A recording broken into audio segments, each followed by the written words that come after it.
Bueno, yo creo que podemos comenzar, ¿sí? Eh, Mi nombre es Gerardo Muñoz y bueno, tenemos hoy una nueva presentación en esta serie, Conversaciones a la Intemperie de nuevas publicaciones del pensamiento hispanoamericano que llevamos acá en el 17 Instituto junto con José Miguel Burgos. Y hoy realmente es un gran placer pues tener la ocasión de conversar sobre el más reciente libro, una reedición de un libro que desde hace mucho tiempo, bueno, muchas personas admiramos y nos parecía muy importante, ¿no? Que es el libro de Juan Carlos Quintero Herencia, La máquina de la salsa, tránsitos del sabor, que acaba de salir, bueno, hace apenas unas semanas, ¿no? Por el sello Almenara Press, y que va a ser el objeto de la discusión y presentación de hoy. En lo que a mí me toca, solamente como solemos hacer, quiero solamente dar una mera introducción, ¿no? A los participantes y inmediatamente cederle la palabra a, al- a los que van a hablar, ¿verdad?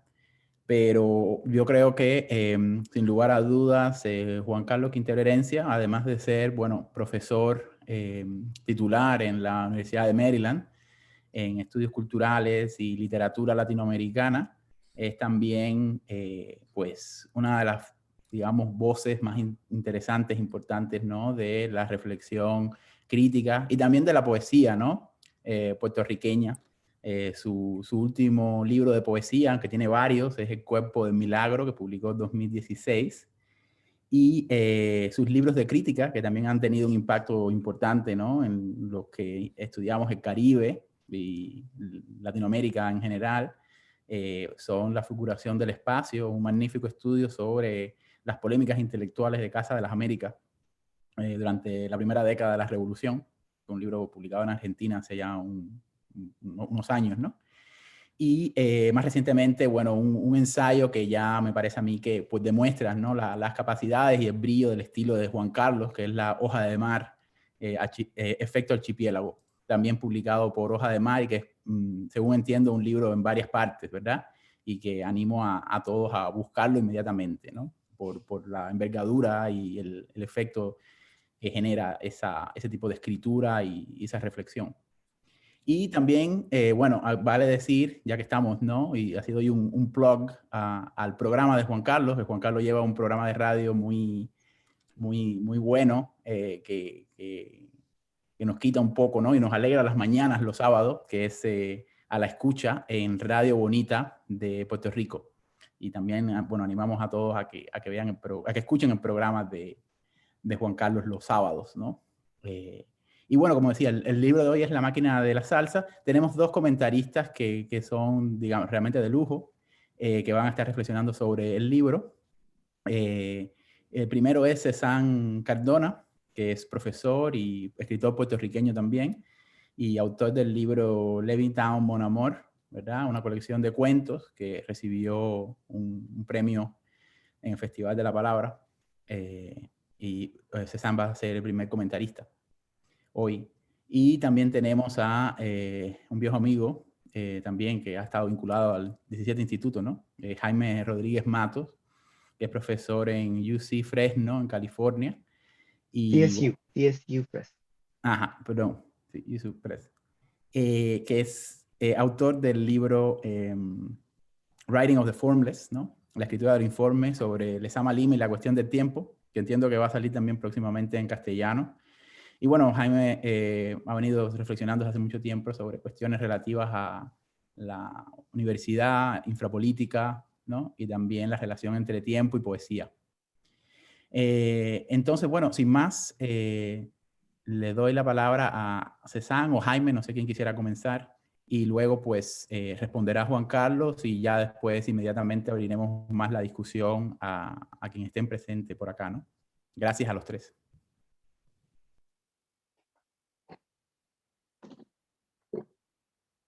Bien, saludos acá de Puerto Rico.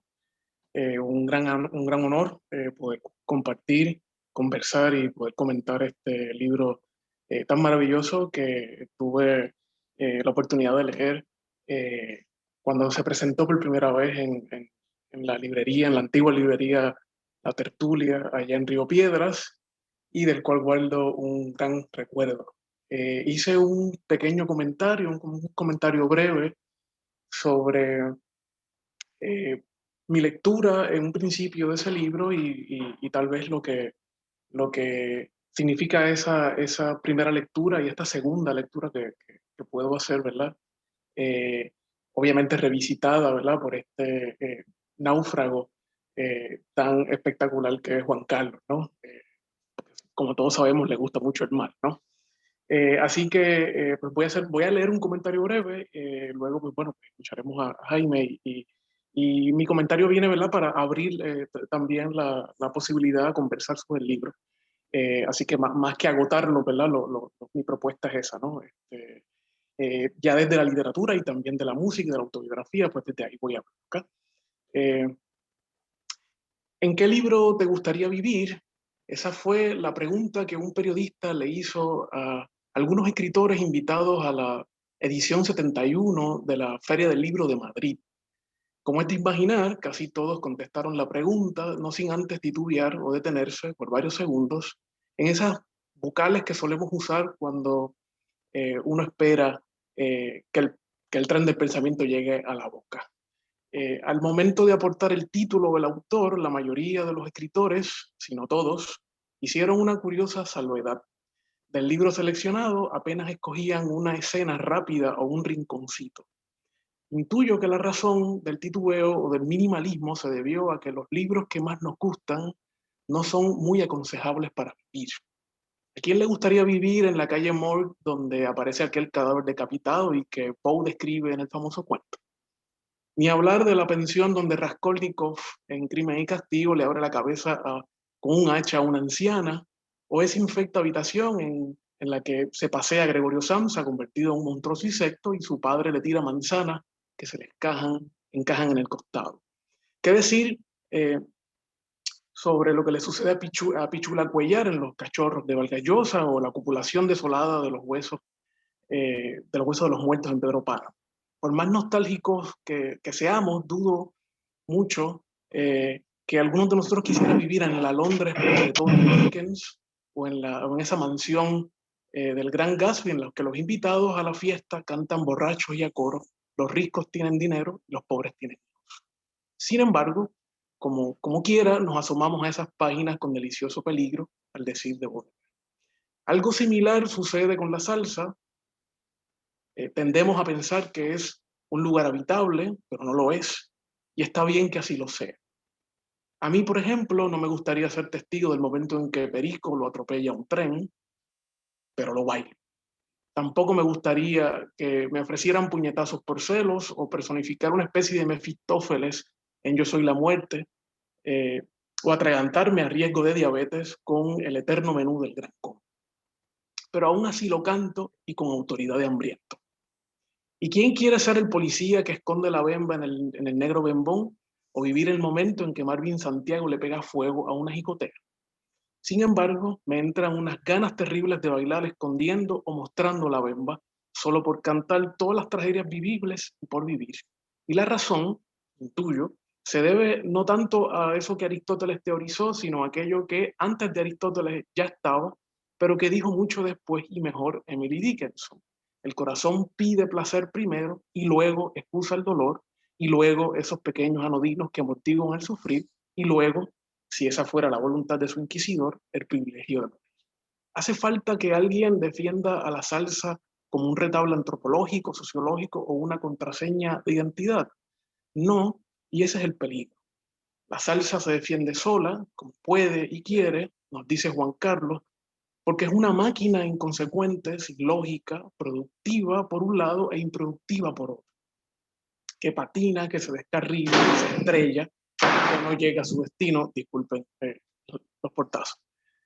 Ni siquiera es importante saberse o haber escuchado con atención la letra de una canción para gozársela, dice Herencia. La primera vez que leí el libro, lo sentí como una perestroika del sentimiento.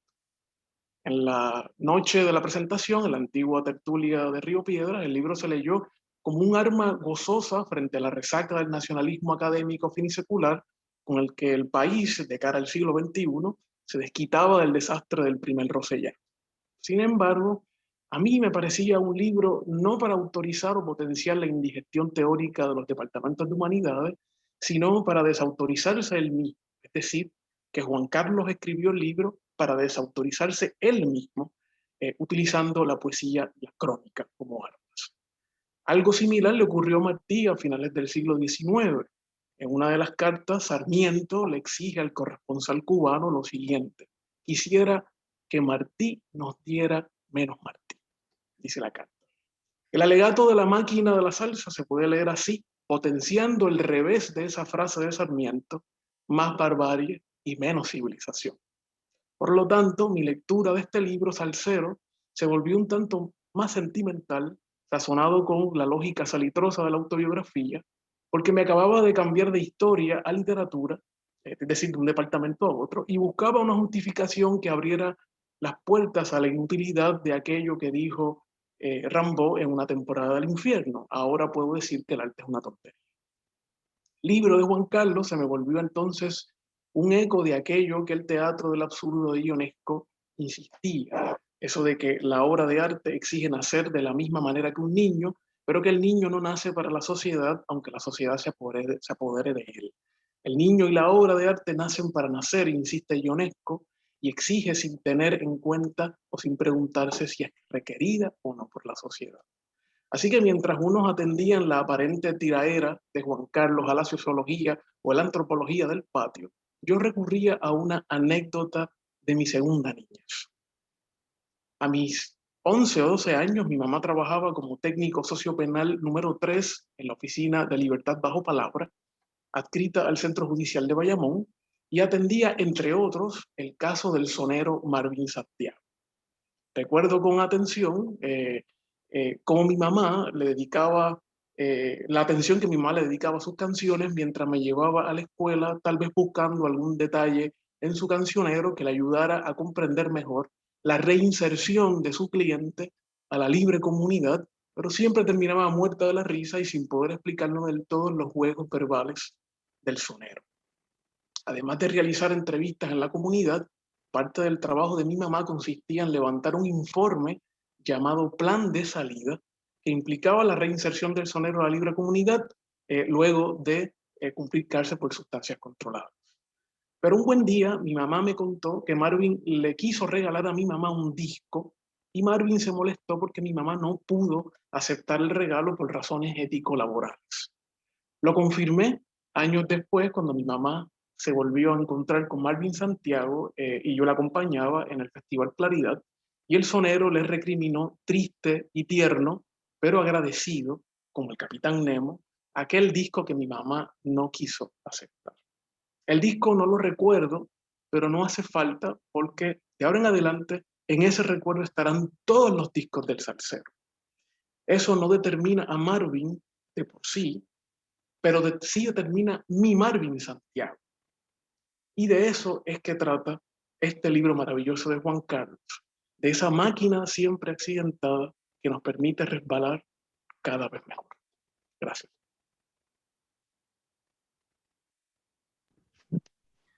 Gracias, César. Muchas gracias, César. Y bueno, le paso la palabra a Jaime. Bueno, gracias por la invitación, Juan Carlos, Gerardo, José Miguel, al 17. Yo tengo unos fragmentos que voy a leer y a resumir, depende del tiempo, ¿no? Gerardo, si me paso del tiempo, por favor, me lo dices de voz, no con el chat, porque no voy a ver el chat, ¿ok? Ok, entonces voy a leer a ver si sale esto, ¿no? Néstor Brownstein, en su libro El goce, un concepto lacaniano, decía que el psicoanálisis es más que una erotología, una gozología.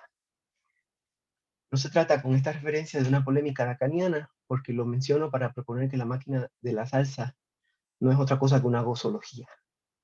Es una gozología, pero si nos fijamos en el sistema de referencias del libro, rápido nos damos cuenta de que Lacan aunque no del todo ausente, no figura ahí de manera explícita, o por lo menos no al nivel que se puede ver a Benjamin Agamben, que aparecen en momentos claves que conciernen una dimensión utópica que busca descomponer y trastocar el orden temporal e historiográfico.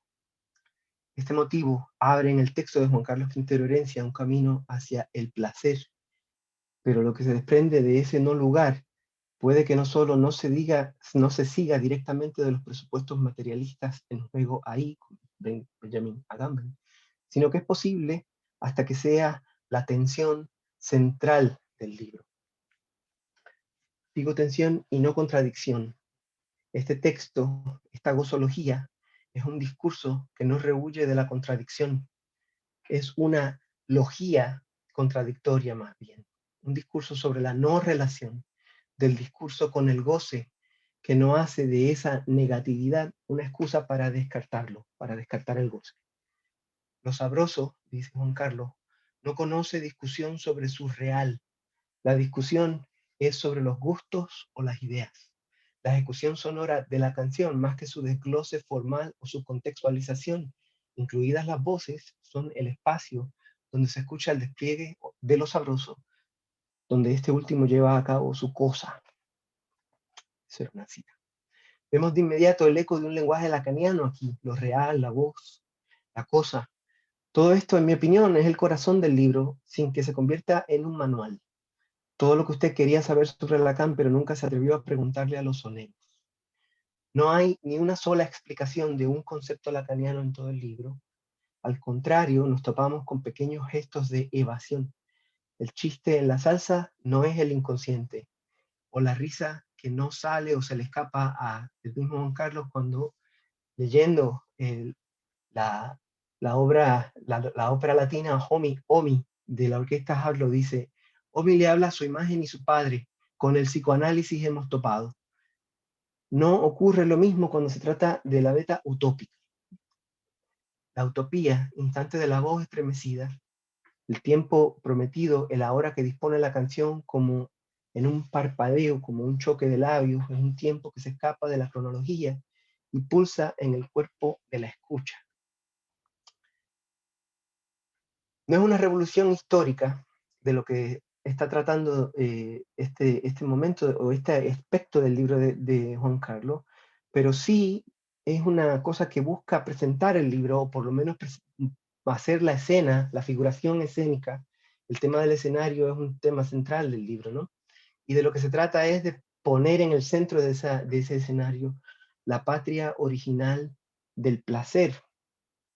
Obviamente eso es una cita de Benjamin y Agamben. Y paro de leer aquí para decirlo un poco más improvisado, ¿no? O sea, esto es un aspecto importante del libro que tiene que ver con la manera en la que Juan Carlos entiende el tiempo, la historicidad. Él dice un tiempo que no es el tiempo, y después le llama la eternidad, y la manera en la que la voz del sonero o del salsero tiene que ver con esta desorganización del tiempo lineal cronológico de la modernidad, del capitalismo, del neoliberalismo, etc. Y cómo en el goce, en este otro aspecto, el placer aparece ahí. Y eso, en ese momento, en ese nivel del libro, se ve bien claro que tiene que ver con Benjamin y con Agamben. Pero nos lleva al placer, que para mí saca el tema de una consideración, una problemática que podríamos confundirnos o malentender en el libro como un gesto hiperpolítico, cuando una de las cosas centrales que está buscando hacer este texto es encontrar el espacio que no logra colonizar la política. Esa no coincidencia entre vida, existencia y política, ¿no? Entonces paso al segundo nivel, que sería lo que estoy tratando de mencionar con Lacan, ¿sí? Ay, perdón. Se me acaba de perder mi texto. Sigo aquí. Este es mi tercer fragmento, y empieza con una cita. Tengo dos citas. ¿Qué es el sabor? Esta es una cita. Lo que sabe el cuerpo cuando desaloja el lenguaje de sus orificios subjetivos. El sabor no es exactamente tampoco un saber, es un saber imposible que sucede y nos hace cuerpo, lo sabroso incluso como lo que saborea el lenguaje cuando su matesis sintáctica se sabe embarrada, inundada de trazas resbalosas. El sabor es una experiencia de la pérdida de certezas nominativas que sin embargo establecen su acontecimiento como aporía para la voz. ¿Sí? Y otra cita, tiene que ver con la manera en la que Juan Carlos se centra, eh, flota sobre algo que Lacan llamaría la lengua, todo junto, la lengua, ¿no? Ese momento del gozo de la palabra por fuera de la estructura significante. ¿Sí?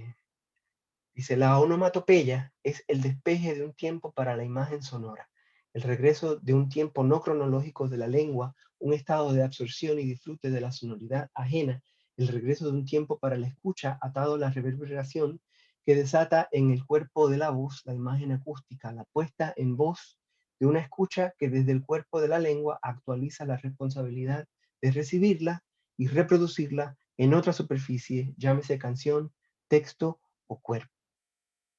Podemos ver, no sé si lo notan, no sé si lo ven, ¿no? Porque hay una conexión directa entre esa manera de entender la onomatopeya, esa manera de encontrar el goce en esas cosas y la patria del placer de la que hablaba anteriormente.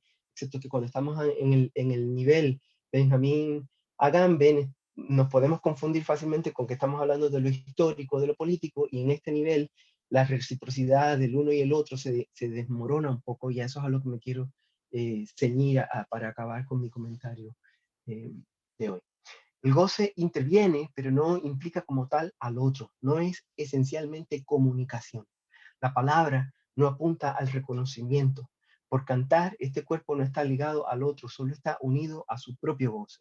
La no relación con el otro abre paso a un pensamiento del encuentro o de la contingencia de lo que no es por necesidad hacia lo que sucede o sucede a la estructura inviolable.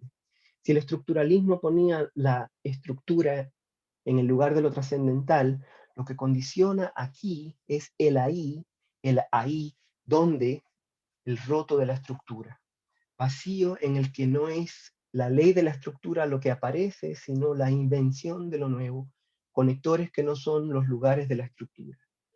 Cito a La máquina de la salsa. La sorpresa o el azar de lo fatal es lo que nunca puede administrarse o saberse por la plantilla disciplinaria o identitaria. Esta es la obstrucción del canal auditivo universitario, responsable de la sordera académico-consensual ante las imágenes de ebriedad y saturación de la máquina. La máquina de la salsa expone la dificultad contemporánea a la hora de marcar la diferencia entre lo real y lo estructural. El ahí del gran combo, otra cita de la máquina, es el espacio donde lo sabroso es consecuencia de la confrontación instituyente de la máquina de la salsa y el infortunio extremado, la inevitabilidad de la muerte. Después de muerto no se puede gozar, ¿no? Y note que eso es una cosa que parece muy sencilla, muy obvia. Después de muerto no se puede gozar, lo que puede gozar es el cuerpo. Pero si ustedes se preguntan cuántas décadas le tomó a Lacan llegar a saber eso, se dan cuenta de la fuerza con la que este texto está luchando, ¿no? O sea, Lacan llega a pensar eso en los seminarios 16, 17, ¿no? O sea, que es el cuerpo el que goza, y que ahí hay un goce que no tiene que ver con la relación con el otro en sí, sino que es el goce uno, o algo parecido al goce uno, y que tiene que ver con la, la, la, la dimensión de lo imaginario más que con lo real, aunque no, es un imaginario un poquito más complicado, ¿sí? Termino con esto ya y ya podemos hablar, ¿no? Después de muerto no se puede gozar. Situar el goce sin ningún idealismo en el cuerpo mismo, goce del cuerpo propio, es siempre el cuerpo propio que goza. Allí, la singularidad subcutánea, estoy citando a La máquina de la salsa, de eso que repercute es una manera de desautorizar cualquier deseo pedagógico disciplinario que instrumentalice sus textos existenciales. Tal vez esto sea suficiente para decir lo que me parece el corazón de la central de este libro. En el nivel autográfico, una palabra que sale varias veces en el texto, La salsa es un texto existencial para Juan Carlos Quintero Herencia en el sentido más directo posible. Es su cuerpo el que goza con todo esto. A pesar de todo, este no es un libro sobre la salsa. Pensar que lo es sería ponernos de inmediato dentro de lo pedagógico disciplinario. Me imagino que es una gran tentación, pero no. Este libro, el paso a la escritura es el paso a la escritura de un encuentro existencial que no fue inmediatamente procesado y empaquetado por el aparato profesoral académico que circunscribe al sujeto-objeto, pero sobre todo objeto, que es Juan Carlos Quintero Herencia como empleado de una universidad con obligaciones específicas de producción. No se pudo haber escrito sobre nada más que la salsa, pero la salsa es aquí la traza de una orientación existencial, una huida, un rechazo a ser un muerto en vida. En esa apertura nos encontramos con un pensamiento del afuera, que es también una praxis del afuera, una vida o experiencia como tal, una puesta en el lenguaje de Juan Carlos Quintero Herencia, lo cito, en el afuera constitutivo en cuanto funciona como soporte ritual donde se nace o se renace. Lo que se piensa ahí es la brecha entre el goce y el lenguaje, el goce y el saber. Se trata, a fin de cuentas, de la escritura-pensamiento de una cosa que ningún historiador de la salsa podría admitir como objeto histórico. La salsa, escribe Juan Carlos Quintero Herencia, es también un género poético, un corpus textual e imaginario abierto, y inmediatamente añade, lo mío es pensarla desde su imaginario y cruzarla con mi escritura, o lo que la hace posible. No hablo ni escribo en nombre de identidad o verdad histórica alguna, palabra histórica entre comillas. Esta para mí es la cosa que tal vez es más fácil de perder de vista en este texto, ¿no? No es, por un lado, mi pasión con el texto de Juan Carlos tiene que ver con los aspectos teóricos, filosóficos que estuve mencionando, ¿no? Eso es lo que me llama a mí. Alguien podría decir, pero eso lo pudo haber dicho del blues, o lo pudo haber dicho de la poesía, o lo pudo haber dicho, pero lo que no capta ese tipo de comentario despectivo, despachador, ¿no? Que trata de sacarlo del centro, lo que no capta es que no, sí, ok, pero lo esencial es el encuentro no necesario entre la escritura, el pensamiento de Juan Carlos Quintero Herencia y la cuestión con la salsa, su encuentro existencial con la salsa, como una manera, y aquí voy a mencionar, ya termino, una anécdota personal. Un día yo conocí a Juan Carlos en Córdoba, Argentina. Estábamos hablando de la profesión, estábamos hablando de una conferencia sobre Cuba y cubanólogos, y yo le pregunté qué lo había llevado a escribir el libro sobre la máquina de la salsa, y me dice, después de haber escrito sobre la revolución, yo me tuve que quitar el mal sabor, me tuve que quitar el mal sabor de la boca, y lo hice con este libro, ¿no? Ese fenómeno, para mí, es lo esencial. Como académicos, somos o no somos capaces de no traicionar ese encuentro, de no traicionar ese deseo, ¿sí? De hacer que nuestra escritura choque contra esos materiales de tal manera que no sea simplemente para rellenar los vacíos de la estructura del conocimiento universitario. Gracias. Mil Gracias, gracias. Jaime. Sí, mil gracias por ese comentario, Jaime. Y bueno, te paso la palabra, Juan Carlos. También te pediría un poco en clave a lo que mencionaba Jaime, porque yo también, curiosamente, una de las primeras veces que te conocí a ti y pude escucharte, más o menos te referías un poco a eso, ¿no? A ese paso tuyo que es también como una especie de operación destructiva para abrirte a otro tipo de experiencia de escritura y de sonoridad, ¿no? Y que pues llega a este libro. Y quizás te iba a pedir que también, además de responder a ellos dos, que dijeras algo un poco sobre la génesis del libro, ¿no?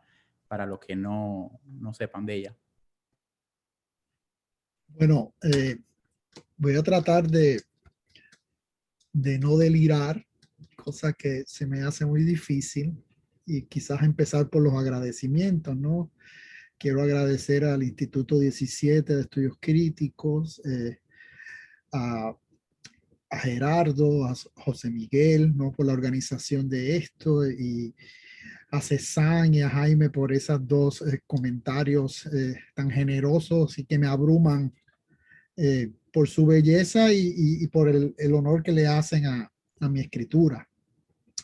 También a Waldo, a mi editor, como yo le llamo, de Almenara Press, que una vez se acercó y me dijo, me interesa mucho ese libro. Yo le dije, mira, sí. De hecho, yo creo que este es un mejor momento para la salida de La Máquina, por razones que quizás podemos hablar más adelante. Pero yo necesito darle repasarlo y reescribirlo, porque para ir un poco al relato de cómo fue confeccionado y pensado, ¿verdad? Y cómo surgió. Y me sorprende también la memoria de Jaime, porque lo dije muchas veces y creo que todavía se lo digo a veces a quienes me preguntan, ¿no? Sí, cuando yo terminé mi libro sobre Casa de las Américas y Cuba, escribir sobre la salsa fue como una suerte de enjuague bucal, fue lavarme la boca del mal sabor que me dejó leerme 11 años de una revista cultural como Casa de las Américas. Pero digamos que, y también para honrar esa anécdota maravillosa de Cézanne, de su mamá trabajando, ¿verdad?, con el expediente de Marvin Santiago. Para mí la escritura de La Máquina de la Salsa, sale en el 2005, ¿verdad?, editada en Puerto Rico por Ediciones Vértigo. También fue como conectarme con la rareza también de mi escritura, si ustedes se puede decir académica o profesional. Porque aún mis libros más, para decirlo de alguna manera, convencionales, como el estudio sobre el imaginario institucional de la Revolución Cubana, son raros, siempre están cruzados con algo, no son exactamente lo que esperan sus interlocutores, ¿no? También escribir Fulguración del Espacio fue también un poco deshacer el trabajo de edición propio de una tesis y de las manos de editoriales de mi director entonces, Arcadio Díaz Quiñones. Pero yo empiezo a escribir sobre la salsa, y digamos, en mi poesía yo estaba ya cruzando esto mucho antes, pero así en carácter de ensayo, de reflexión, ¿verdad? De pensarla. Recuerdo muy bien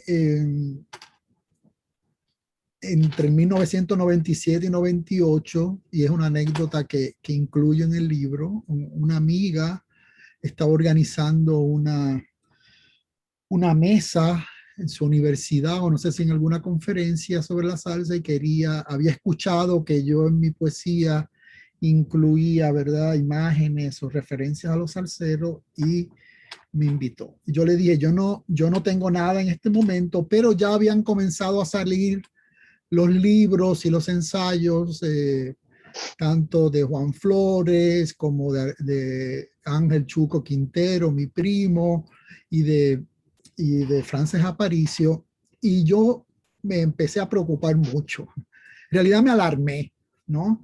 Porque ya comenzaba una operación disciplinaria que hacía como suerte de terapia de conversión a la salsa, ¿no? Y la convertía en detritus disciplinario, en detritus identitarios. Entonces empecé a escribir notas, pactando literalmente con el tono, con las poéticas y con las imágenes. Yo creo que es algo que para mí me funciona mucho. Yo me dejo afectar y contaminar digamos, por lo que leo. No estoy fuera de eso. Y lo primero que escribí se publicó muy extenso en la revista Nómada en Puerto Rico. Yo estoy de regreso a Puerto Rico todavía. Estoy literalmente desempacando cajas. Entonces también escribir la máquina de la salsa fue trabajar en una situación bastante precaria, porque todavía no estaba claro mi situación profesional, el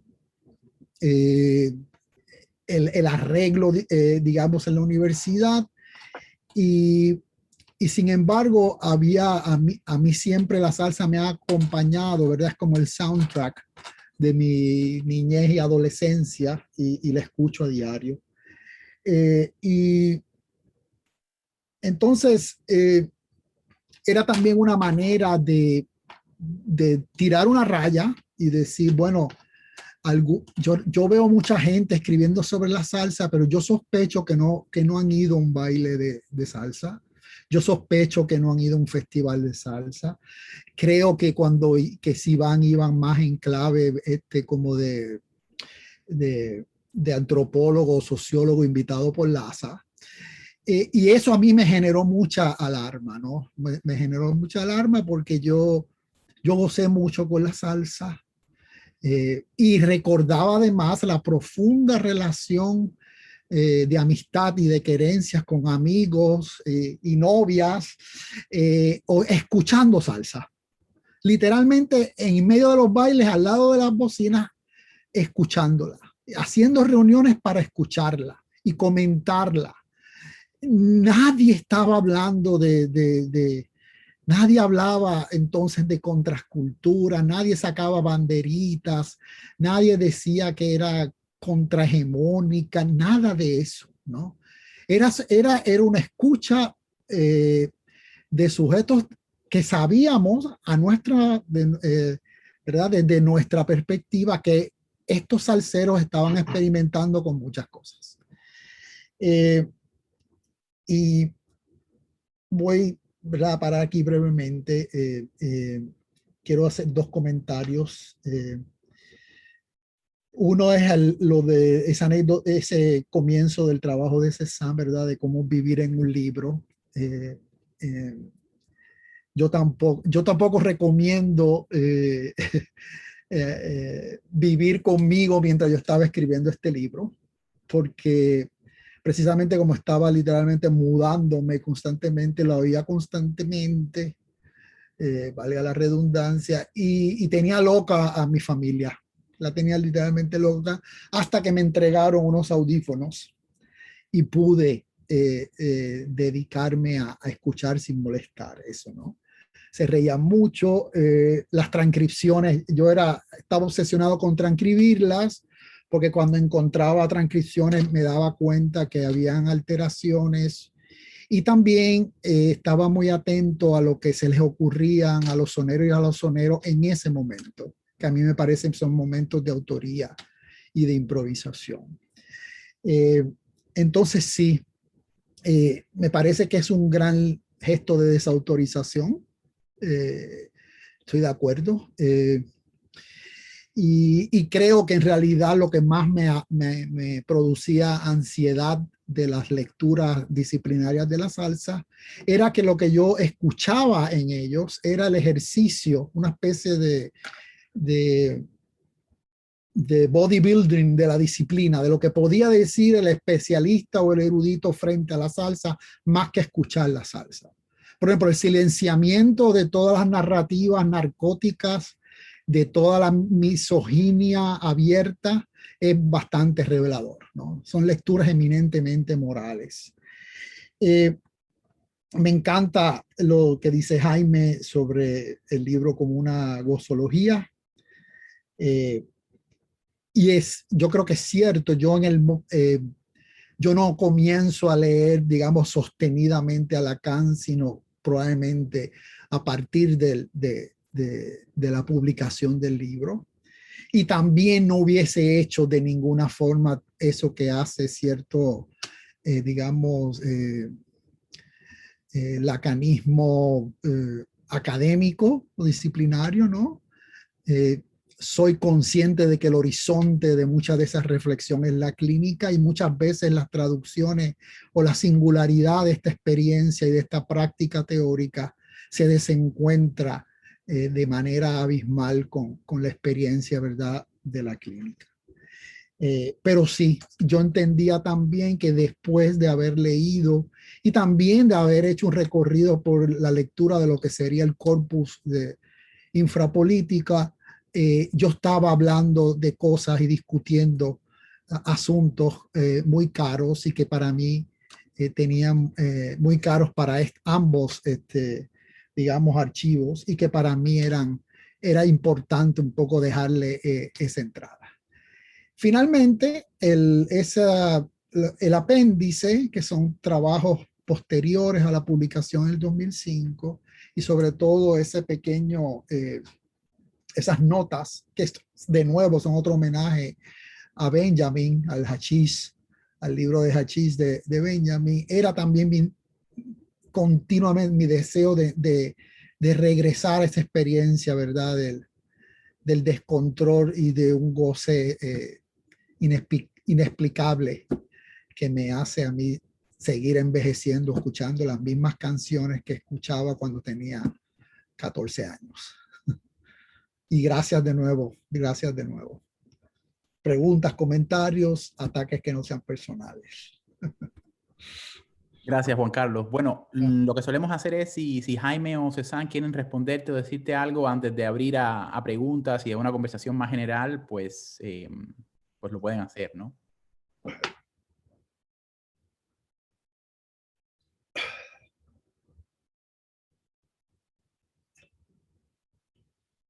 Tan calladito. No, yo prefiero que hablemos, ¿no? Porque, o sea, estaba con ganas de hablar sobre el libro con otra gente. Bueno, yo recuerdo mucho cuando empecé, porque lo que ha hecho mi escritura o mi lectura es ganarme amigos que son primeros lectores, ¿no? Y recuerdo con mucho cariño los intercambios que tuve con Jaime cuando leía La Máquina y me enviaba inclusive a veces pequeñas grabaciones que él hacía, experimentos que él hacía musicales, y sobre todo su insistencia con el ahí, ¿no? Que yo pregunto, ¿ahí dónde? ¿No? La Bala Rodríguez, cuando el saxofonista del Cosmo que se sacudía, que de hecho es una sacudida que él aprendió a hacer porque se había dislocado un hombro, y ese movimiento era el que volvía a poner el hombro en su lugar. Y es interesante que él lo incorpora cuando está en plenas funciones tocando, ¿no? Es el momento cuando está embollado, como decimos. Y él es la voz, y él es el que grita, ¡ay! ¿No? Que es cuando cierra la canción. Y eso a Jaime siempre me lo devolvía, ¿no? Con mucho humor y con mucho cariño. Yo también me quedé con las ganas de entrevistar a Marvin. Yo estuve muy cerca de entrevistar a Marvin con el escritor y periodista dominicano-riqueño Eugenio García Cuevas. Estuvimos ahí a punto, pero se nos murió, ¿no? Para mí, después de Ismael Rivera, yo no creo que haya nadie con la capacidad poética y verbal de Marvin Santiago. Es realmente una cosa, como él dice, el grifo indestructible, ¿no? Es una cosa realmente mítica. Así que para mí hablar de este libro era también un poco protegerme de los hábitos disciplinarios, de la seriedad, de adquirir algún tipo como de expertise o de autoritas frente a alguna institución, ¿no? No creo que es una buena manera de honrar y de hacerle justicia a este enorme trabajo de creación de todos estos músicos. Hay algo, Juan Carlos, que te quería comentar respecto a la anécdota de Malvin, y es que una cosa que me contaba mi mamá mientras lo entrevistaba, yo recuerdo, en estos días yo la llamé para que me contara, porque yo recordaba muy bien la anécdota, pero quería que me contara algo más adicional, ¿no? Y algo bueno, que no incluí es precisamente que hay veces que mi mamá, hablando con él ya después que hacía el informe, le preguntaba, bueno, Melvin, ¿y qué tú quisiste decir aquí? Y él decía, bueno, yo realmente no me acuerdo, déjame ver qué fue lo que yo dije. Porque ellos mismos no se acordaban, no tenían una memoria específica de que estaban dirigiendo una especie digamos, de discurso sobredirigido o particularmente dirigido hacia algo. Entonces, pues yo me acordaba un poco de eso que también, pues, del arranque, ¿verdad?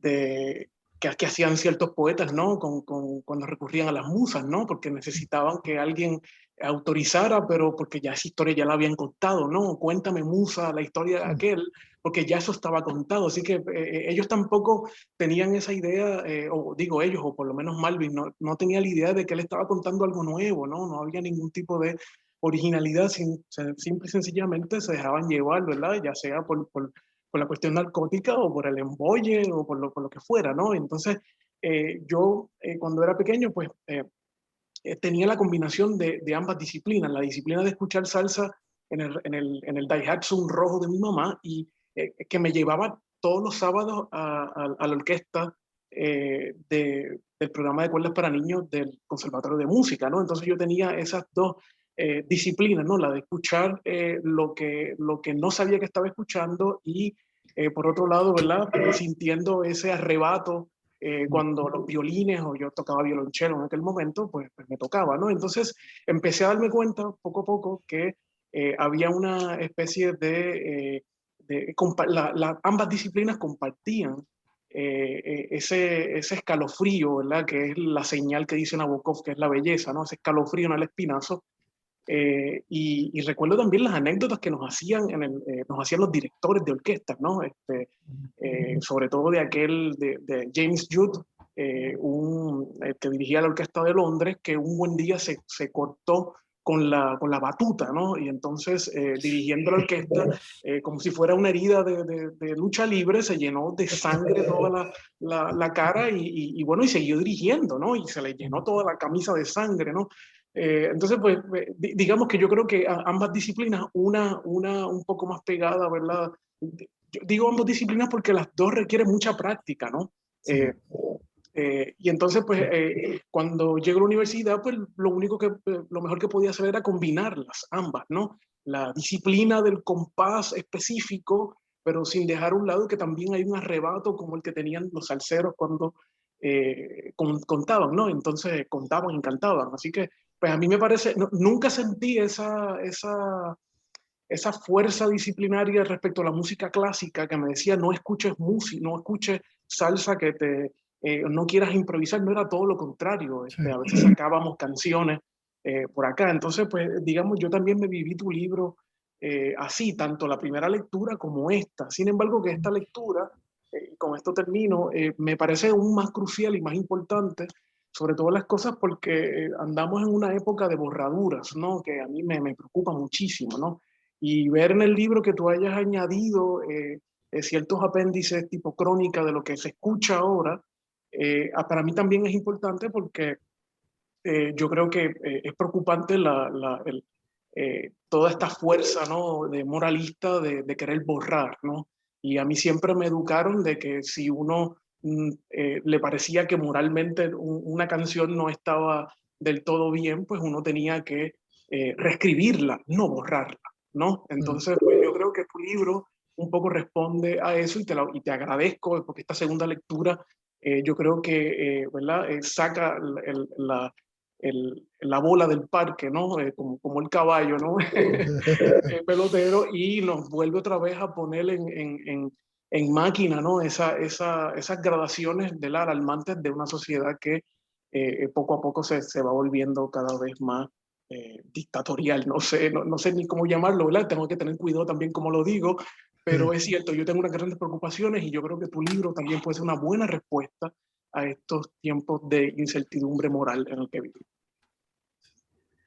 Además, yo creo que el trap y el reggaetón le dieron la razón a Héctor Lavoe y a Marvin, ¿no? Cuando Bad Bunny dice que Héctor Lavoe es un dios, yo entiendo lo que está diciendo. Y hace que los más jóvenes se den cuenta, ¿verdad? porque no pasa lo que lo están escuchando quizás desde donde esos mismos soneros y soneras pidieron ser escuchados, ¿verdad? Que no es algo deliberado, ¿no? Están creando en ese momento, ¿no? Yo a veces cuando estaba en Puerto Rico agarraba canciones de Héctor Lavoe, de Marvin, les quitaba el nombre, las traducía al francés y se las daba a mis estudiantes y ellos juraban que estaban leyendo un poeta francés, simbolista o un vanguardista. Entonces era también lidiar con toda una serie de prejuicios y de malas mañas que una lectura que se puso muy de moda en los 90 hizo con la salsa, ¿no? Un historicismo, una sociologización muy fuerte y que a mí me producía mucha incomodidad. Sin embargo, mi relación, yo todavía recuerdo cuando salía de la escuela intermedia Sotero Figueroa y agarraba la piscicorre en el corral de guaguas en Río Piedras, había una tienda de discos y uno compraba los disquitos, me estoy poniendo viejo, que creo que valían 50 centavos, algo así, o $1. Y me acuerdo todavía el de Roberto Roena, que en un lado estaba Marejada Feliz y el otro, no sé si mi desengaño. Y llamar a mi mejor amigo, ponerlo en una vitrolita y escuchar y hablar. ¿Viste cómo pasó esto? ¿Viste cómo pasó esto otro? ¿No? Entonces también era un poco devolverle tiempo y espacio a la experiencia de la escucha, que a mí me interesaba por Benjamin, por Sloterdijk y por otros lugares, y que luego obviamente en el psicoanálisis pues también explota de otra forma. Era también un poco dejarlos hablar en su lengua. Yo no necesito traducirlos.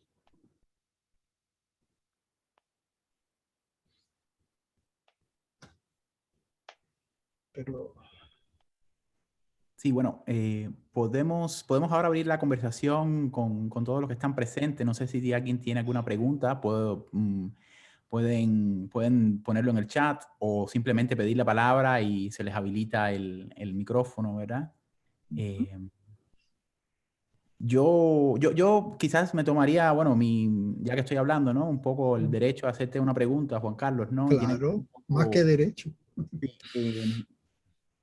a mí me parece, bueno, además de que es un libro bellísimo, de alguna manera me parece que es un libro que recoge, ¿no? Esa traza de experiencia y que incluso sin que tú contaras la anécdota, pues aparece en el libro. Es decir, no se pudiera haber escrito de otro modo, me parece, y su brillo, su autenticidad me parece que está dado por eso, ¿no? Pero sin ningún tipo de esfuerzo realmente, ¿no? Es decir, desde la propia pulsión en que se tonifica y se recorre, ¿no? Todo como si fuese un pentagrama, ¿no? Todas las voces y ritmos que pones. Pero yo te quería hacer una pregunta en relación con la música, ¿no? Porque obviamente que este es un libro que de alguna manera se adelanta a todas las discusiones que hoy en día se tienen sobre lo que puede ser la vida sensible, ¿no? El importante debate en cuanto a la medialidad, ¿no? La medialidad no en el sentido, digamos, de los new media y de esa cuestión fetichizada, ¿no? En los aparatos tecnológicos, sino cómo podemos pensar o repensar la vida en términos de su proliferación de imágenes, ¿no? En una especie de anarquía de los sentidos. Pero a mí me parece que este libro se adelanta y problematiza, digamos, un registro diferente que tiene que ver con esta especificidad de la sonoridad, ¿no? Que va navegando y trabajando entre cuerpo, imagen y existencia. Y de alguna manera cortando sobre lo que podemos llamar la inmanencia, ¿no? El mundo de la naturaleza, de la exterioridad, ¿no? Es decir, tampoco es una exterioridad pura, que a veces en el pensamiento que queda atrapado en cierto concepto, pues se tiende a objetivar un poco, ¿no? Es decir, la inmanencia también puede convertirse en una objetivación. Pero bueno, yo te quería preguntar, digamos, si si por un lado tú concibes, de la misma manera que algunos piensan que, por ejemplo, la crisis de la política, digamos, es uno de los problemas fundamentales de nuestra época, ¿a ti te parece también que la crisis musical o la crisis de la escucha es otro de los problemas, digamos, de la época? Y a nivel ya más, digamos, sociológico, que desconozco, ¿no? ¿Por qué en tu opinión la salsa, ¿no? Como género musical del Caribe, que en su momento, digamos, tuvo una impronta, bueno, importantísima, como lo deja claro tu libro, ¿por qué ha decaído, ¿no? Yo que sigo un poco el mundo del reggaetón, a veces los reggaetoneros se ponen altaneros y repiten mucho eso, ¿no? Que nosotros como que destronamos la salsa. Entonces quería ver si tenías una hipótesis sobre eso, ¿no? Gracias. Hay otra pregunta por ahí en el chat que me gustaría contestar, que hace Pedro Varguillas, cómo fue el acercamiento de los salseros en términos sentimentales, y a eso voy. Y yo no quiero tampoco saturar la conversación con lo anecdótico, pero creo que tiene aquí cierta relevancia. Mira, sobre la que quiero empezar con la segunda, ¿verdad? Yo soy de los que digo tranquilamente que la salsa está muerta, en el sentido de esta experiencia de escucha y de sintonía y una red de experiencias, tanto de bailes, programas, que en Puerto Rico y en Nueva York constituían un poco el eje de lo que pasaba. Yo no dudo que esté viva en Colombia, tal vez en Perú, en otros lugares, ¿verdad? Y habría que ver qué determina o qué marca esa vida o esa supervivencia. Cuando digo que está muerta, me refiero es que dejó de ser un espacio de experimentación para los músicos y sobre todo para los músicos jóvenes, ¿verdad? Héctor Lavoe todavía no podía decir algunas palabras que Bad Bunny no tiene problemas en decir. Tego Calderón le preguntaron una vez, pero ¿por qué tú no haces un disco de salsa? Aunque él no canta bien. La mejor voz del reggaetón cuando canta no es la mejor. Y él dice, porque es que yo ya puedo decir todo lo que quiero decir, y en la salsa todavía había que tener cuidado, ¿verdad? Con ciertas maneras. Héctor Lavoe no podía decir motherfucker, decía mother flower, ¿no? Entonces todavía había una práctica del eufemismo, cierto cuidado, aunque se estuviesen narrando palizas misóginas. Y esa incapacidad de atraer a los jóvenes, creo que dice mucho. Que en el sentido de que los jóvenes y los músicos jóvenes van a los géneros, los mantienen vivos cuando van allí a experimentar, a tratar de decir algo o de poner en música algo que no se había hecho antes, ¿no? Jugar con eso. Yo no niego que han salido, ¿verdad? Grandes discos de salsa después de esto que yo llamo el periodo, digamos, clásico, que es finales de los 70, principios de los 80, donde está como casi toda la discografía relevante. O en realidad la escritura del poeta salsero, que es Tite Curet Alonso, ¿verdad? Cuyos textos, si los eliminamos, las composiciones de Tite, si las sacamos del corpus, el género se derrumba, ¿no? No tiene sentido, no funciona. Entonces yo creo que tiene que ver eso sí, ¿no? La impronta comercial, la demanda de un paquete, inclusive de cómo grabar y cómo hacer los discos, pues también acabó con la salsa como un espacio de experimentación y de juego y de intentar de hacer algo diferente, ¿verdad? Lo de la escucha, ¿verdad? Sí, yo creo que lo de la crisis de la escucha, porque en realidad la escucha es siempre una manera de relacionarnos con los demás. La escucha es siempre una manera de abrirnos a lo que está afuera, ¿verdad? Y de incorporarlo, ¿verdad? Y dejar que eso nos afecte, ¿no? Escuchar es siempre hacer silencio, ¿verdad? Y también hacer silencio a nuestro pensamiento, que es muchas veces lo que se mete en el medio para tratar de entender al otro o la otra. Entonces, también las tecnologías de reproducción, ¿verdad?, de lo musical han gravitado hacia una condición que yo llamaría hiperlímpida, ¿verdad? Súper digitalizada, una claridad. Los arreglos son como cajitas, me decía una vez un arreglista, que también espanta no sé, espanta a un tipo de escucha que quiere experimentar algo, ¿no? Algo que lo sacuda. Y para mí, criado en una urbanización de clase media en Puerto Rico, yendo al sistema de educación pública de Puerto Rico, cuando funcionaba y fui creo que a sus mejores escuelas, también escuchar salsa era una manera de repente saberme invadido por unos ajites que yo no podía explicarme, ¿no?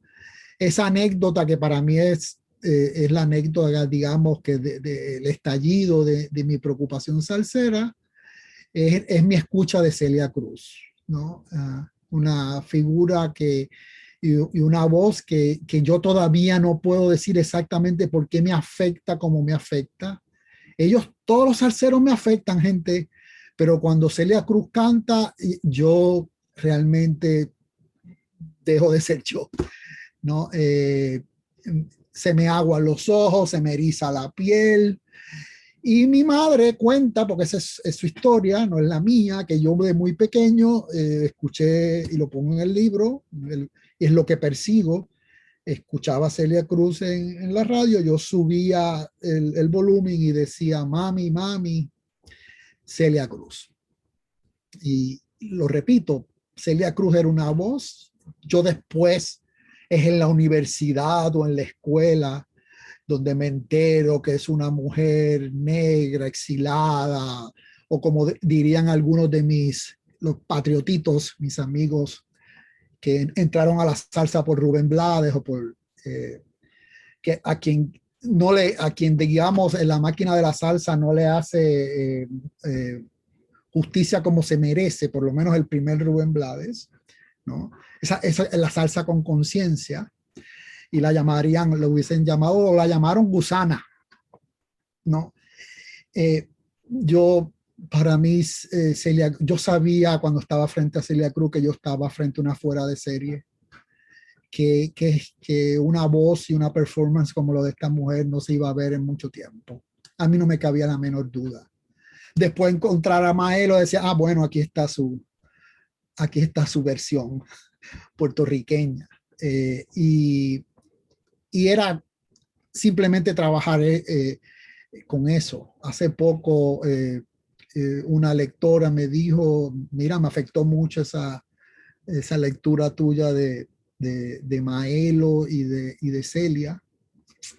Y yo lo que le pude decir es, primero, la verdad. Si yo no escribo con lo que esos textos me hacen, con lo que esas performances me hacen a mí en términos afectivos, no tiene ningún sentido para mí escribir sobre esto. Entonces,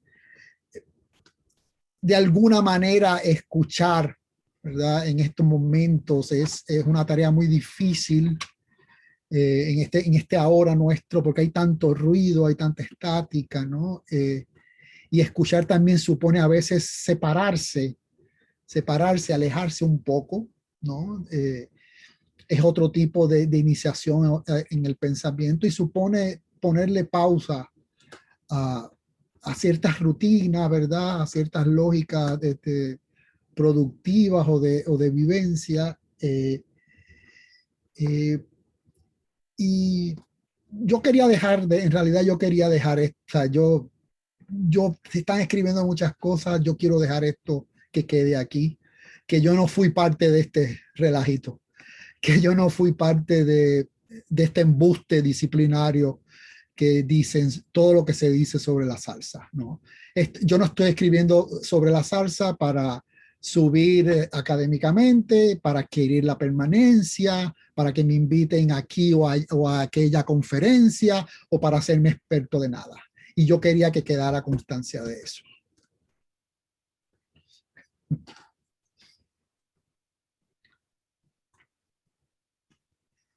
Entonces, la pregunta de ¿cómo fue el acercamiento a los salseros en términos sentimentales? Creo que te refieres a cómo yo me acerqué a ellos o cómo, me imagino que, cómo decidí con quién de quién hablar primero, de quién escribir después. Mira, sí, había algo. Primero era, tenía que explorar por qué me molestaba tanto y me alarmaba tanto lo que estaban haciendo algunos autores con la salsa, porque me molestaba, no, me incomodaba, ¿no? Yo fui presidente de mi clase graduada de escuela superior. Yo organicé bailes con Lalo Rodríguez, la Sonora Ponceña. O sea, entonces, yo no llegué a esto a través de César Miguel Rondón, yo no llegué a esto a través de un libro de Cultural Studies o de Stuart Hall. Y para mí eso era importante, ¿no? Y tenía que lidiar con eso y qué leían y qué buscaban y qué privilegiaban. Pero una vez, ¿verdad? Porque no podía hacer todo el desmonte o la tiraera del otro trabajo, también era lidiar con aquellos que estaban muy cerca, ¿verdad? De mi corazón o que han sido parte de mi vida en momentos importantes, ¿no? Y ahí estaba Celia, Héctor Lavoe, Cheo Feliciano, Ismael Rivera, ¿no? Y luego el descubrimiento paulatino, porque entonces, ¿verdad? Cuando de la enormidad de Tite Curet Alonso, que siempre pensó la composición musical como una escritura, como un vestido, de hecho. Su padre era sastre y él decía que su padre que le cosía a otras personas, que él escribía las canciones como un sastre y que cuando se las daba a los cantantes, pues les quedaban exactas.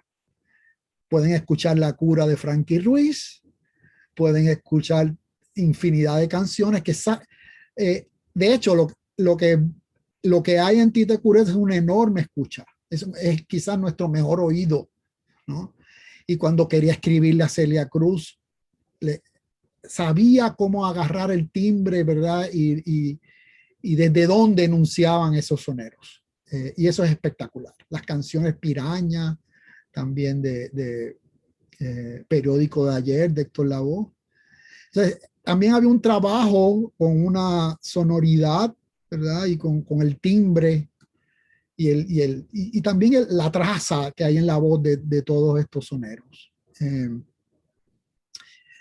Adelanto que tengo en planes un libro de conversaciones con los arreglistas de la salsa, que creo que es importante también hablar con ellos y escucharlos, que todavía muchos de ellos, y quizás el emblemático Bobby Valentín, que es el arreglista de la Fania All Stars, y es el arreglista de grandes números, o Luis Perico Ortiz, que es el arreglista de Pedro Navaja, la canción más.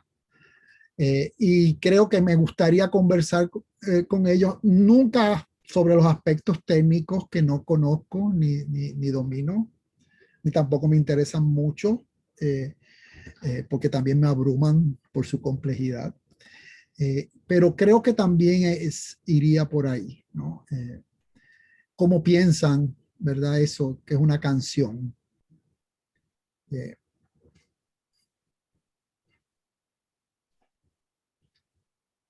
Josiana pregunta. Juan Carlos, Josiana tiene una pregunta, no sé si quiere hacerla directamente o la leemos. La puedes leer como ustedes quieran. Bueno, dice Josiana que quiere que abunde un poco más en lo que la salsa trae como imaginario sensible contra esa moral no solo académica, sino social en los espacios en Puerto Rico y también extensión en el Caribe contemporáneo. Sí. Bien, eso es una pregunta tota, ¿no? Porque lo sensible es tanto sensación como sentido, ¿verdad? Afectación casi siempre sinestética. Y ese, ¿verdad? Ese libro de Nancy también, ¿no?, que habla sobre los sentidos, lo que muestra que siempre un sentido particular, ¿verdad?, de nuestro sentido, de los llamados 5 sentidos, siempre está intervenido o atravesado por el otro. Esa compartamentalización o separación de los sensoriales siempre, digamos, una maquinación moderna, racional, muy dudosa. Pero, digamos, la moral académica nunca tuvo ningún problema en callarse o cerrar la boca frente a lo que narraban o representaban estas canciones. Hay que reconocer que es cierto que Frances Aparici es la primera que habla de las construcciones de género y las representaciones de violencia de género en la salsa, pero hasta ahí, ¿verdad? Porque así como decía Ricardo Piglia, citando a su manera y citándolo mal a Sartre, ¿verdad? Paul Valéry es un pequeño burgués, pero los pequeños burgueses no escriben como Paul Valéry. Ismael Rivera es un macho, es un macharrán, pero los macharranes no cantan, ni bailan, ni tienen el sabor de Ismael Rivera. Entonces, lo interesante es que inclusive lectores preocupados por los relatos de violencia, de abuso, de misoginia, también de homofobia, no los comentan con detenimiento. Como tampoco comentan la consistente salida de lo político que hay en la salsa. Narrar exactamente que desde donde enuncian, cantan y gozan, no quiere ser entendido políticamente como convencionalmente se entiende de verdad la política.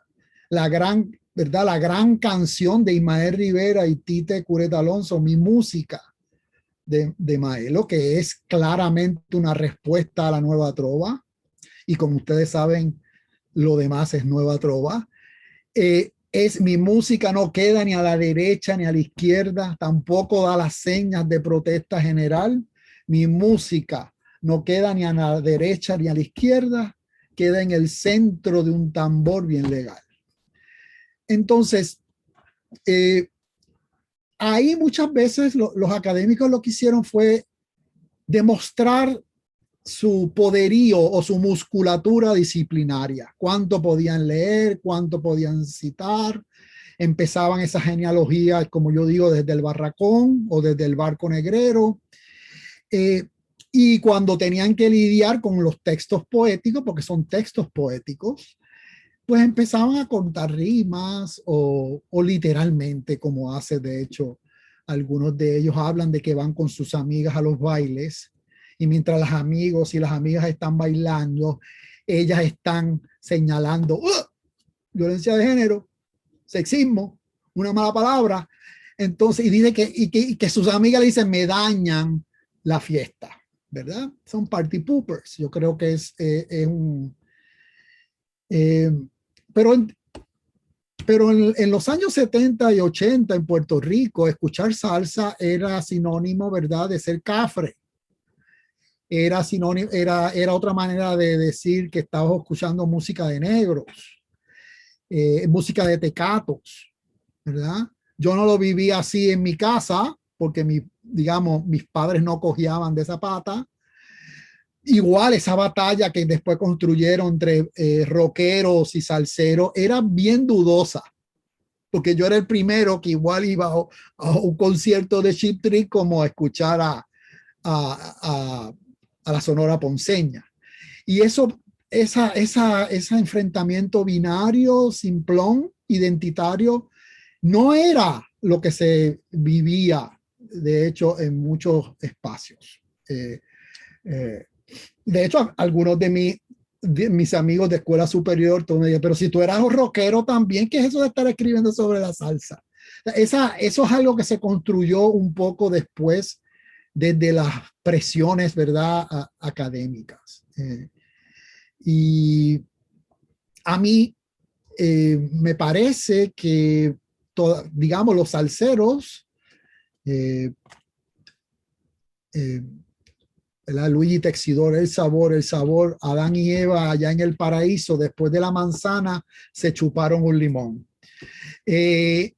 Muchas veces eran conscientes que cantaban, como decía Johnny Pacheco, que en paz descanse, para bailar y gozar. Ellos siempre, ¿para qué es la salsa? No es para hablar de la identidad, no es para hablar de la historia de mi barrio, para bailar y gozar. Lo dicen todo el tiempo. Está ahí, claro, para bailar y gozar, para bailar y gozar. Eso supone la movilización de un enorme, ¿verdad?, diría, se llama potence, poético y rítmico. Y trabajaban con todo, ¿verdad? Con sus pasiones, con su potencialidad, con sus posibilidades e imposibilidades. Esa canción que yo no la puedo escuchar de Héctor Lavoe, que se llama Bandolera, ¿verdad?, que tiene un arreglo, de esos arreglos de Willy Colón que tú te erizas, no puedes creer, pero es una larga paliza a una mujer, ¿no? O la canción que tiró a las feministas a Puerto Rico a la calle de Maelo. Si te cojo coqueteando, verás, ¿verdad? Te coge, te voy a dar. Entonces, digamos, usted puede acusar a los salseros de cualquier cosa, menos de mentirosos. Siempre te lo dijeron en la cara. Siempre te dijeron lo que era. No estaban pasando por sacerdotes, no estaban pasando por líderes. Ese es el problema. Yo creo que mucha gente cuando oye a Celia Cruz quisieran escuchar a Martin Luther King o escuchan a Maelo, quisieran escuchar a Malcolm X o a Baldwin, y yo creo que están, perdonando la expresión, meando fuera del tiesto. No, por ahí no va la cosa. Entonces, se generó mucho papel, mucho paper, mucho marco teórico, porque les encantan los marquitos, para lo que quieren escuchar sus estudiantes y los decanos que le van a dar el tenure, ¿no? Esto es lo que gusta en la universidad. Ah, mira, ellos tienen una cultura, tienen sus propias formas de hacer identidad y eso. Yo no quería participar de eso. Y tú sabes que yo no quiero participar de eso. Si puedo, no sé si te puedo interrumpir antes de la próxima pregunta, porque quiero conectar con algo que acabas de citar de tu libro, ¿no? Que ese momento de no soy de derecha ni no soy de izquierda. Yo no sé si ustedes vieron la película sobre J Balvin, ¿no? Que está en Netflix, que empieza en un concierto en México diciendo yo no soy ni de derecha ni de izquierda, y después se va para Colombia y están las protestas y está la presión apabullante de tener que declararse políticamente, y de una manera muy ridícula, muy atropellada, termina diciendo yo soy el representante del pueblo, yo hablo, y cuando yo abro la boca quien habla es el pueblo. Una cosa muy, muy, muy poco creíble, ¿no? Pero precisamente responde a esta demanda de una politización chata, medio oportunista e interesada, ¿no?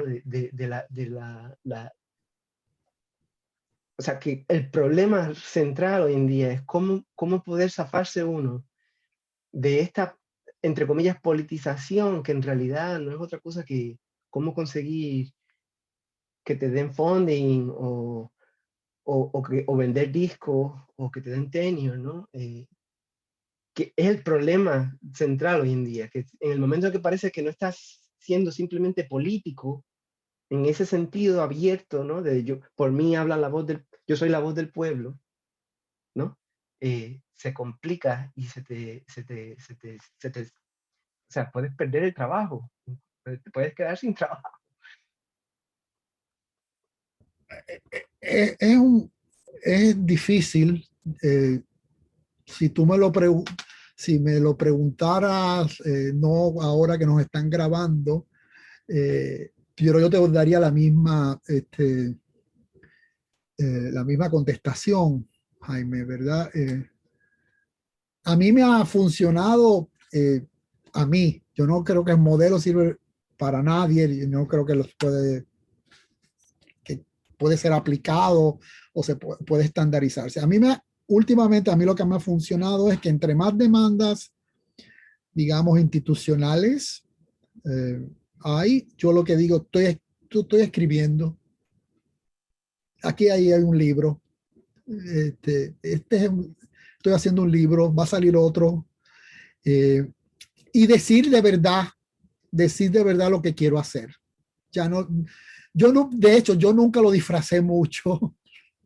Si lo disfrazaba era porque no sabía exactamente lo que quería hacer, pero por ejemplo, cuando pedí el dinero al ASA para aquel encuentro extraordinario sobre desistencia, donde ustedes estuvieron invitados, yo dije exactamente lo que quería hacer, el tipo de cosas que quería hacer, me asesoré con mucha gente, algunos de ustedes que están aquí, y sé que eso tiene consecuencias. Yo sé también que eso tiene consecuencias. Yo sé que eso tiene consecuencias y tiene consecuencias profesionales. Yo también sé que en algunos sitios pues yo no he ido o no me han invitado o no me han considerado precisamente porque yo soy como soy, ¿verdad?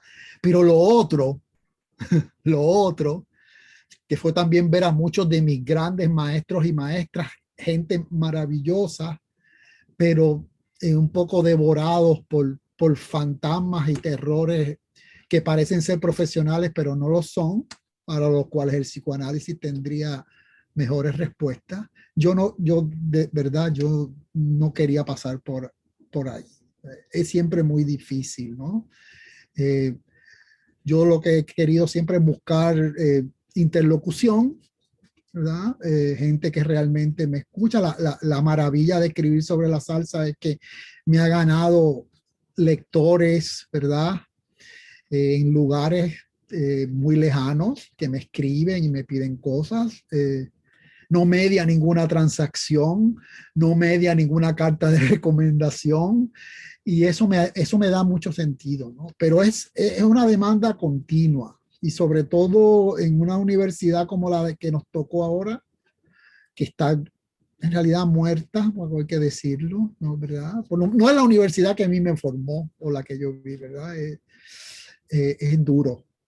Y a mí, yo no sé si hay consejos posibles, ni creo que me los pidan, pero yo creo que es hablar con otra gente. En Puerto Rico hay un refrán: más abajo vive gente. Hablar con otra gente y hablar de otro modo. Porque en esas teatralizaciones de diálogo, que a veces son las conferencias y que a veces son porque son teatralizaciones del diálogo, que a los cubanos, al castrismo les encanta, pues ahí no hay pensamiento, ahí no hay vida, no me interesa, ¿no? Claro, si tú me invitas o alguien me invita precisamente porque yo sé cómo ustedes batan el cobre, yo voy, pero sí, ya hay sitios que no dan más, ¿no? Pero es duro, es muy, muy terrible.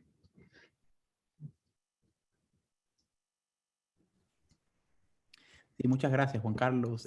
Tenemos una pregunta de Chris Lewis. Hola, Chris, la leo por acá.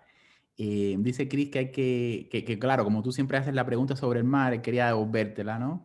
Y que te quería preguntar qué es el mar para ti y de qué manera aparece o dónde está ese mar en la arquitectónica del libro, de La máquina de la salsa.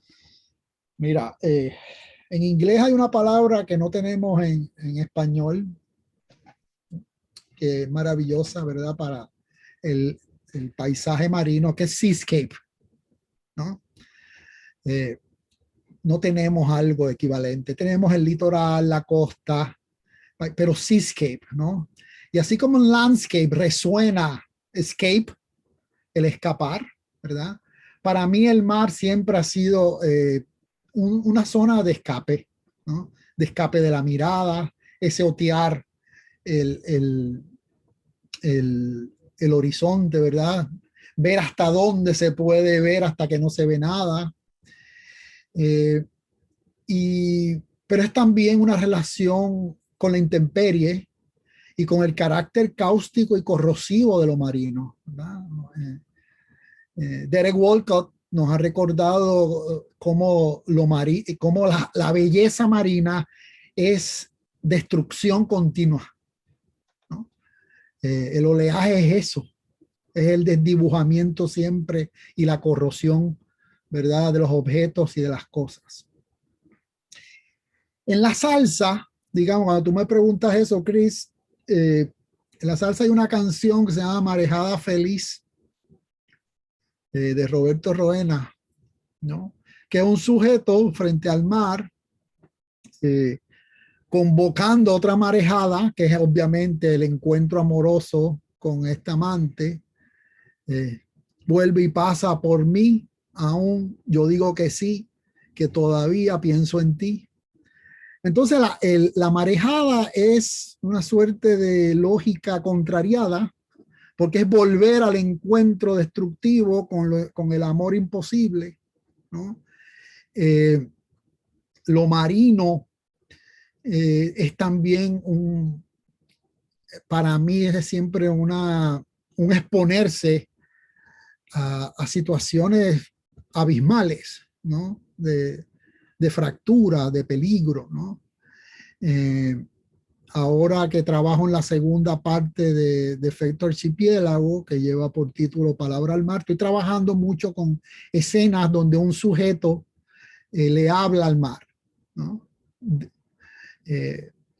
Desde Moisés abriendo el mar hasta, obviamente, el libro extraordinario de Blumenberg, pero también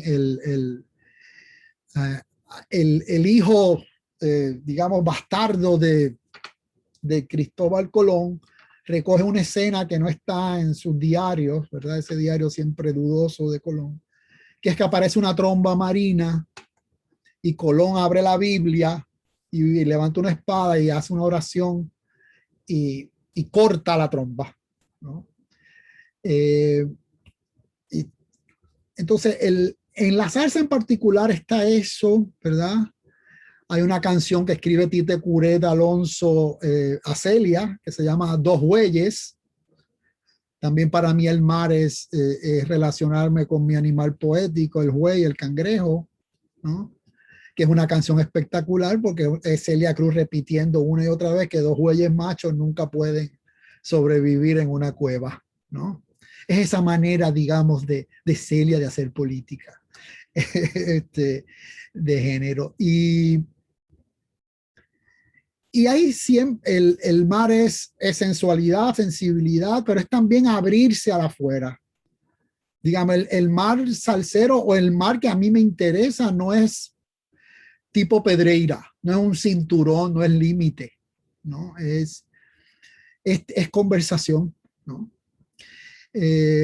Además que, no sé, yo veo que la gente cuando va a la playa y mira hacia el mar, parece que piensan, ¿no? Parece que están pensando cosas importantes y serias, ¿no? Desconfío mucho de esa gente que se lleva libros frente al mar, porque, ¿verdad? A menos que se lleve cierta literatura, que sé yo, pero yo no puedo, por ejemplo, con la luz. Es demasiada luz como para ponerme a leer, me come. Pero la máquina de la salsa me confirmó a mí, Chris, que yo podía escribir de otra forma, que no tenía que, digamos, seguir un poco los templates disciplinarios con los cuales tengo que trabajar y también parcialmente formar y deformar a mis estudiantes.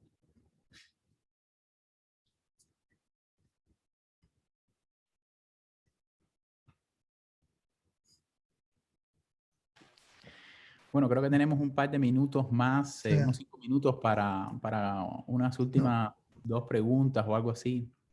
Sí. Atreverse. Preguntas, dudas.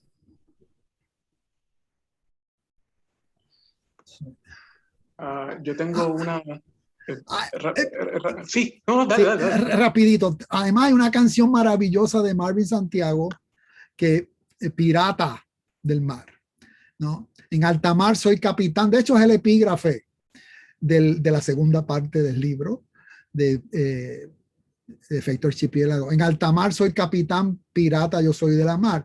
Y es un pirata que, ¿verdad?, que derrota como siempre, porque Marvin es un superhéroe que derrota a Superman, a Batman, a Barbarroja. Es un sujeto transhistórico, ¿no?, que también sobrevive en el fondo del agua, ¿no? También derrota a Aquaman. Es también la fantasía, ¿no? Es también el delirio. También escuchar la salsa era también como ver cómics. Ya. Una cosa sencilla, simplemente un comentario por curiosidad, no es ni siquiera una pregunta, pero a mí me ha llamado mucho la atención, no lo había pensado hasta hace poco, el rol que, por ejemplo, la estación Z93 ha tenido con la salsa, siendo una estación abiertamente, ¿verdad? Digamos, ¿verdad? PNP, por decirlo así, ¿no? Volviendo otra vez al asunto político, y por suerte, a pesar de, ¿verdad?, es una cosa bien extraña, por las mañanas es difícil escuchar Z93, yo no sé si tú lo has hecho, ¿no? Porque ¿verdad?, los comentarios, ¿no? Es la estación donde Rosselló fue, y qué sé yo ni qué, pero eso no ha invalidado su gestión salsera, e incluso más allá, organizaron una especie, ¿verdad?, de concierto en medio de la pandemia en Orlando, que me ha parecido genial, ¿no? Entonces, pues lo comento por algo que me ha resultado curioso, y cómo de alguna forma la salsa se ha podido sacudir de encima, casi como un animal, toda esa cárcel, ¿verdad?, identitaria, y se ha quedado, ¿verdad?, como un asunto nostálgico y a la misma vez recreacional, ¿no? Así que, pues nada, te lo comento porque me parece algo curioso respecto, ¿verdad?, al asunto de la puertorriqueñidad y todo este asunto, ¿verdad?, que muchas veces carga la salsa de algo que no necesariamente anda. Así que uno lo escucha por la mañana, una identidad, y por las tardes es otra, ¿no? Entonces, se lo comento porque me parece un gesto en donde la salsa se independiza a sí misma de todos esos discursos. Sí. Y recuérdate que el concierto principal es el Día Nacional de la Salsa. Día Nacional de la Salsa. No. Mira, cuando yo hacía mis pininos santeros, mi madrina de collares era la mamá de Roberto Roena, doña Raquel Vázquez, que en paz descanse. Y una vez hizo una reunioncita para ver videos de música, sobre todo de Roberto, de su hijo, y yo aproveché que estaba Roberto en la cocina, Roberto Roena, obviamente asustado, temblando un poquito, porque trajo unos videos de su paso por Cuba, y yo le hice esta pregunta. Yo estaba escribiendo algunas cosas aquí allá salteado. También el libro de la salsa fue muy atropellado, yo querer montarlo como libro para el 2005, ¿no? Porque yo nunca lo pensé como libro, ¿no? Fue que se me fueron acumulando intervenciones y comentarios y lecturas, ¿verdad?, de canciones. Pero me acerqué a Roberto Rodríguez y le pregunté, ¿y qué tú crees de este debate de que si la salsa es cubana o es puertorriqueña? Y él me dijo, porque ahora no se le entiende mucho, habla como estrujado, así me dijo, Juan Carlos, la salsa no es de nadie, ¿no? La salsa no es de nadie. Que es algo que a mí me ha tomado mucho tiempo, y hay académicos que todavía no se enteran, ¿verdad?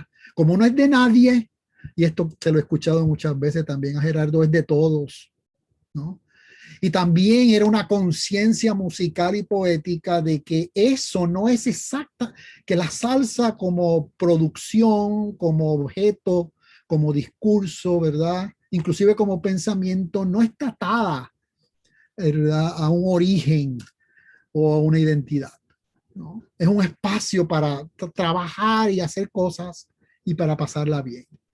Entonces, yo creo que los salseros no tienen esta preocupación de si son puertorriqueños o no son puertorriqueños. Yo creo que ellos lo saben. Hay que como que respetarlos un poquito.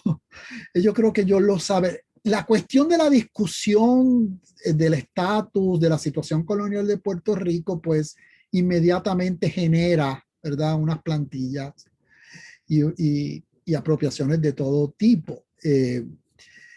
Por ejemplo, yo he oído figuras muy respetadas en el campo intelectual y poético puertorriqueño referirse a Tite Curel Alonso como el cartero mulato PNP, ¿verdad?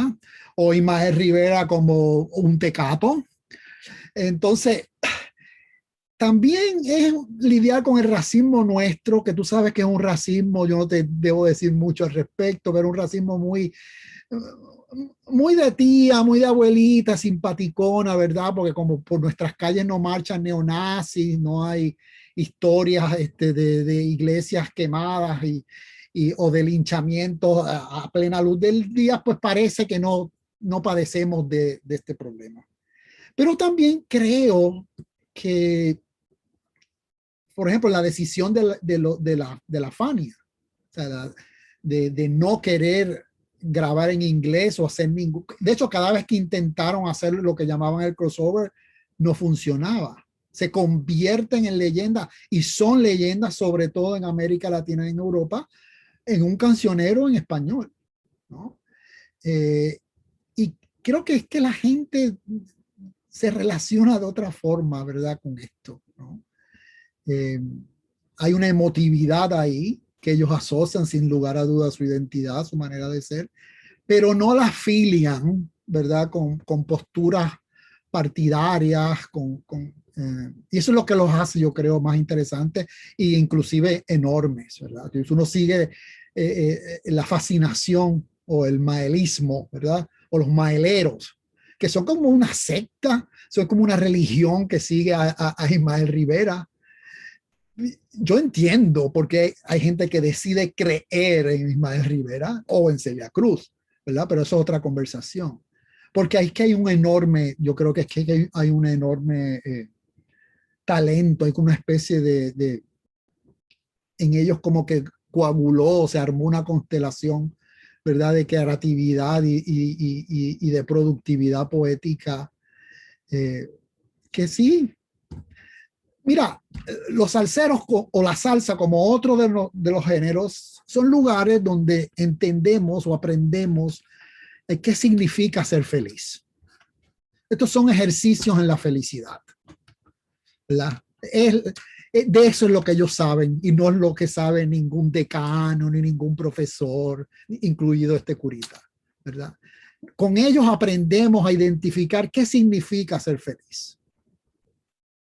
Ese instante, ese 2 minutitos, 3 minutitos que dura esa canción, o esa moña, o ese grito de Marvin, Inca por ahí, esas cosas. Eso es.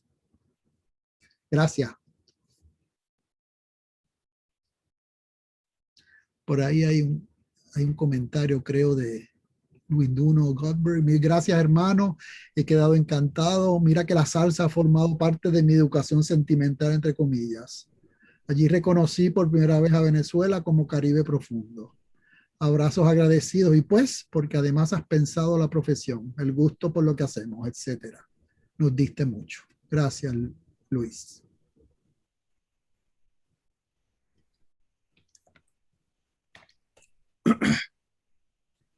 ¿Y ustedes tienen canciones favoritas? Hay una...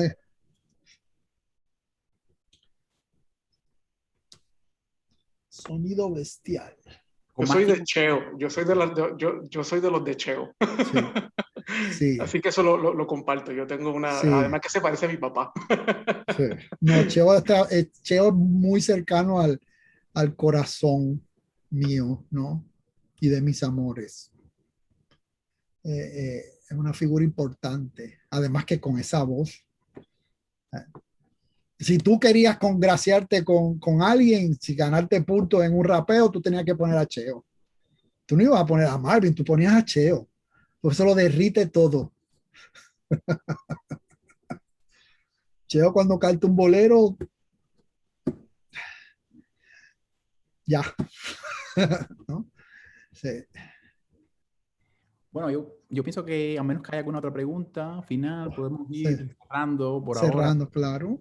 Y a mí me pareció, yo finalmente daré un comentario, un último comentario, ¿no? Me parece muy importante eso de la felicidad, ¿no? Me parece a mí que junto con la cuestión política, ¿no? Y tú también cuando te refieres al final a cierta domesticación de la salsa en el paradigma, como asunto cultural, dices tú por allá en las páginas del libro, ¿no? Como asunto Sí. cultural e incluso contracultural. Sí. Al final, me parece que lo que estás apuntando es que ni la cultura ni la política al final del día son garantías, ¿no? Del sobrevenido de la felicidad, ¿verdad? Porque son ya formas de, pues, cierta monumentalización, ¿no? De un tiempo específico, ¿no? Que es del tiempo de la historia. Y al final del día la felicidad es siempre algo que irrumpe contra eso, ¿no?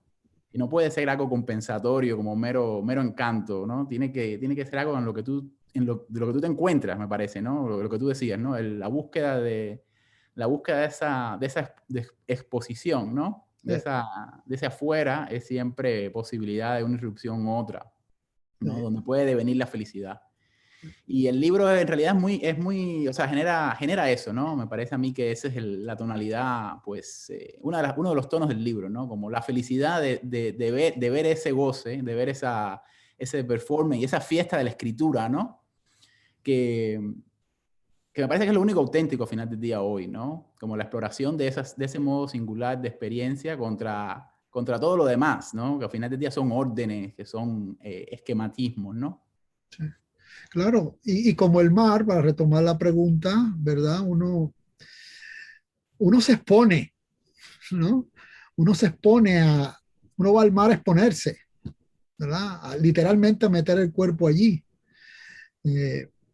Y cabe la posibilidad de que la pases bien, ¿no? De que haya un encuentro con algo que te sacuda y te lleva, ¿verdad? A otro lugar. Y además que creo que en eso la salsa, como otro como el cancionero, yo no diría solamente latinoamericano, es mundial, ¿verdad? Las canciones son siempre, yo digo, combustiones de infortunios, de dolores, ¿no? Rubén Blades recordaba en un documental que hicieron sobre Tite Curet Alonso, es unos especiales deleznables, terribles que hace el Banco Popular en Puerto Rico, pero este es el mejor que quedó, que es sobre el Tite Curet Alonso. Y Tite, cuando conversaba con Rubén Blades, le decía, y además Rubén Blades impostaba la voz, ¿verdad? De que cambiaba la voz de como supuestamente hablaba Tite y le decía, Rubencito, Rubencito, fíjate, hay dos tipos de canciones de amor. Hay dos tipos de canciones de amor. Al principio, cuando está el proceso de seducción, de perseguir, ¿verdad? A la amada y todo eso. Y al final, cuando todo se ha ido a la mierda, cuando no funciona, la traición, la mentira. Pero en la felicidad no hay ninguna, no hay una sola canción, ¿no? Entonces yo creo que eso es una buena lección. Sin duda. Bueno, yo creo que podemos dejarlo aquí y desde luego, pues desde ya agradecerle a todos los que estuvieron, ¿no? El tiempo y la generosidad y sobre todo a Juan Carlos por este libro y por la reedición, ¿no? Del libro en Almenara que le pedimos a todos ustedes que, bueno, la manden a pedir, ¿no? A la editorial, también a Jaime, a Cezanne, ¿verdad? A Josiana, a todos los que estuvieron acá. Y finalmente llegamos un poco a la conclusión de esta serie que hemos hecho, ¿no? Sobre libros. A lo largo de este año pandémico, me parece que han surgido buenas discusiones por acá y mantener la conversación, ¿no? Un poco el ritmo, ¿no? Como diría Juan Carlos.